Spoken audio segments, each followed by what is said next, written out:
Hi friends, আজ আমি তোমাদের সাথে শেয়ার করছি চিংড়ি শুটকি পালং বাটা। আমার তো চিংড়ি মাছ খেতে খুব ভালো লাগে, বিশেষ করে শুটকি চিংড়ি তো আরও বেশি ভালো লাগে। তোমরা কে কে শুটকি মাছ খেতে ভালোবাসো আমাকে কমেন্ট করে জানিও। প্রথমত আমি শুটকি মাছের স্মেলটা আমার বেশি ভালো লাগে।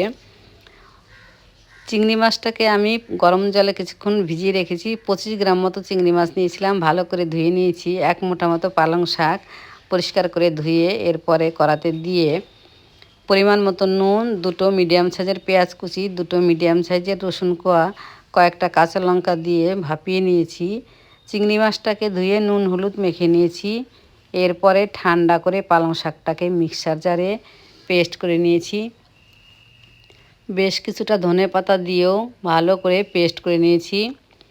কড়াতে 2 টেবিল চামচ সর্ষের তেল গরম করে দুটো তিনটে শুকনো লঙ্কা আর কিছুটা কালো জিরে একটু ফোড়নে দিয়ে চিংড়ি মাছটাকে দিয়ে বেশ কিছুক্ষণ টাইম ধরে ভাজা ভাজা করে নিয়েছি।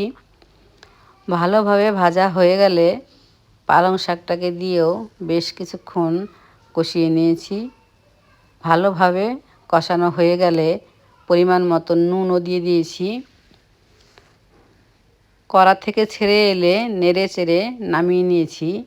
তাহলেই রেডি আমার দারুণ স্বাদের পালং চিংড়ি বাটা। এটা খেতে জাস্ট অসাধারণ হয়েছিল।